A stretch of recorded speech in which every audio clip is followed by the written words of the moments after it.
大家好呀，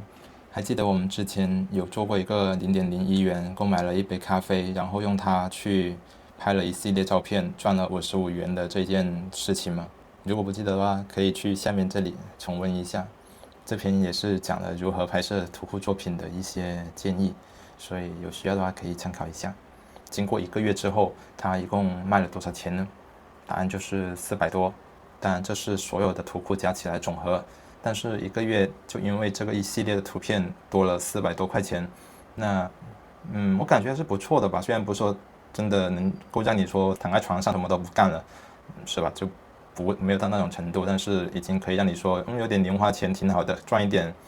平時午餐錢，是吧？那挺好的，是不是？但這也有運氣的成分。因為我也不可能說每次拍圖也是像這一個系列一樣，每次1個月就可以有拿到400多元。各位不要想着說我今天拍這個系列，明天拍另外一個系列，然後我這1個月我就不用愁了啊，沒有這回事啊。現在圖庫還是挺不穩定的，除非你像我一樣做了很多年，有一系列的那些圖庫照片作品存在裡面，這還可以支撐你一下。但是如果你裡面沒有什麼作品呢，我們就不要奢望說1個月可以在裡面有多少錢。只能夠一開始我們只能靠累積作品，然後堅持的去做，才能夠說等到以後某個時刻，你可以真正的享受說，你1個月不工作，那 OK， 我就先花了裡面的錢，就這個感覺。那麼本期呢，我想跟大家再繼續拍另外一個系列，那我們就以家務這個主題作為中心，我們去延伸一下，看看這個主題可以拍攝一些什麼內容。因為我覺得家務我們是每個人都會去做的嘛 ，OK， 幾乎每個人都會去做的嘛。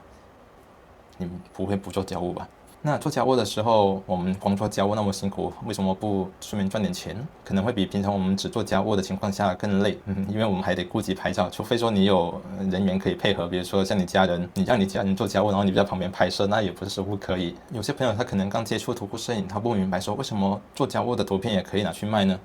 究竟什麼人會買這一系列的圖片？像我們平時把這些作品上傳到圖庫，就是因為它有商業價值。像我們這一些做家務，我們就會涉及到一些真實感、日常體驗、生活化的一些內容。買家呢購買這些圖片就可以說用於商業宣傳，有他們想要的一個氛圍感。然後或者說一些博主他們會買來填充自己的內容，或者一些廣告行業用來宣傳。像社交媒體、雜誌，其實你可以聯想很多的嘛。你做家務，你隨便一想，你就說辛苦是吧？勤勞，或者是說男女平等啊，這一些都是可以聯想的。這也是我們拍攝的時候要進行的一些想象，因為你只有去聯想這些，你才能知道說你接下來你想要拍什麼內容。比如我們以拖地這一個行為去延伸一下，我們可以拍什麼樣的場景呢？我們可以拍從一開始的把那個拖把水桶加滿，那這個加的過程，水龍頭打開，我們可以拍1張，然後水龍頭水一直往那個水桶裡面嘩啦啦的流，我們也可以拍1張，然後也可以拍1張俯視的水桶的圖片，我還可以拍拖把放進水桶裡面洗淨，然後看這一系列的過程的圖片，像這裡應該就可以有幾十張到50張左右。就是這麼簡單，只要是這一個系列發生的那些事情，你都可以進行去拍。像我們橫屏比例、豎屏比例可以各拍1張。如果家裡面有家人可以配合，那就更好。然後因為你也可以想象出它也可以發揮於像家庭和諧、互相幫助啊這一些感覺拍出來。然後這些往往會更加好賣，因為家庭內容的圖片是圖庫的一個熱銷點。誰不喜歡那些溫馨場景的呢？肯定溫馨場景的那些都會賣得比較好的。如果家裡有寵物的話，還可以拍一些寵物的畫面，比如說你在拖地的時候，寵物在旁邊跑來跑去，或者你在拖地的時候，寵物看着你；家裡人在拖地的時候，他看着家裡人，或者是寵物趴在拖把上面，然後不肯走啊，這些畫面你都可以把它拍下來的，都會成為一個很好的賣點。這些圖片往往是能夠賣到的。就大家都可以發现，當我們有了主題，然後可以聯想出很多的事情。我們就真的不缺想要拍什麼的那些想法的，因為這一系列我們可以拍攝的內容就已經高達可能接近1000張，就一個家務的事情下來之後，可能拍攝的圖片就有1000張。1000張裡面真的1張都賣不出去嗎？我覺得這個概率，只要你能夠正常的按圖庫的要求去做的話，那這1000張肯定是能夠賣出去的。那有些朋友可能說，哇，要拍1000張才能賣出去嗎？那能賣出去幾張？難道就真的幾張而已嗎？但拍圖庫就這樣子。只要前期我們該注意的我們都注意了，比如說不要拍攝到產品 logo， 你穿的鞋那肯定不能有商標在上面，要不然你這個圖就廢了。如果你不想它廢了，你就只能一張一張的去把鞋子上面的那些標誌全部去掉，那這工作量也是蠻大的，所以我們拍攝的前期這一些就要先注意好。比如說像我們可能房間裡面會有公仔，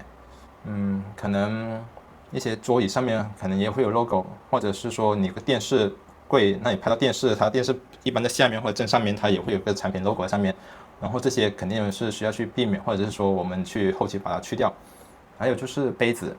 也經常会有那些圖案在上面嘛，那我們肯定要把那些圖案去掉，要不然就是你把杯子換個角度，那這些東西就是我們拍攝前期就已經要去避免的。那這時候可能又有朋友會說，那我不想出鏡，那怎麼辦？那也沒關係，因為你可以只是拍你手，然後拿住拖把的那個特寫，你的人物出汗，然後你的下巴那個汗滴流在這裡，然後你一邊手拿着拖把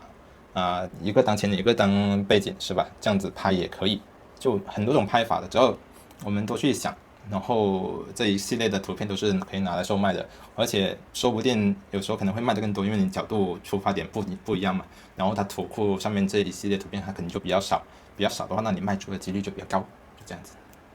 還是比較簡單的。我說實在的，就是可能一系列操作下来，我覺得有一些人会觉得，我被我自己給蠢到了，我為什麼會這樣子？我居然按到那個麥克風口。算了，蠢事也不是只做了這麼一回，一大堆事情。OK，重新講一下。就我們拍攝這一系列圖片的時候，我們還需要注意什麼呢？就是避免拍到了我們前面所說的各種商標。一方面呢，我們還要，比如說，如果你拍攝到你家裡人，或者是說你拍攝到你自己的一個肖像的，然後你就還需要去準備那個肖像授權。肖像授權呢，它各個圖庫的模板都不一樣。比如說你投稿到視覺中國，那你就只需要去下載視覺中国的那個肖像授权模板。如果你拍了你自己還有你家人，那你就準備多幾份，然後你家裡人簽一份，你自己簽一份，就很簡单，然後上傳上去就可以了。一般帶有肖像授權的照片反而還會賣得比較高價格。那麼像我這個系列呢，我也就拍了700多張照片。這700多張究竟可以賣多少張呢？那我也不知道，因為還沒有上傳。那麼我就想着說，要不從此做一個系列吧，就我們每次跟大家一起拍一系列圖片，然後我們一起等1個月，1個月時間裡，我們看看這一批圖片可以賣到多少錢，然後我們一起在到時候那個新的視頻上面一起分享。你也可以把你的情況分享到評論區。然後我覺得這樣子好像還挺有趣的，有點類似於工作總結那樣子。那一說到工作好像就不是那麼有趣了，是吧？那麼本期內容就到這裡了，然後感謝之前對我視頻那些點讚、關注、評論、轉發還有投幣的朋友們，特別感謝投幣的朋友們，都感謝，謝謝各位的支持。那麼我也會盡量在工作之餘盡量的去更新，我也希望大家可以盡快的賣出自己的第一張照片。我還記得我當時賣出第一張照片時候的心情，就特別的興奮，特別開心。儘管它只有，我記得好像是4塊錢左右，好像是4塊錢左右，但是特別開心，那感覺完全不一樣的。我也希望大家可以收穫這一份開心。那麼本期的內容就到這裡了，還是那一句話，如果你有什麼不明白的問題，或者是說你對你的圖片不知道能否過審，或者是說不知道有沒有商業價值，那麼你也可以把你的作品、你的問題發送到評論區，我看到之後會幫忙給出建議。如果我懂的話，我會幫忙解答。那麼本期的內容就到這裡了，那麼謝謝各位的觀看，我們下期再見吧。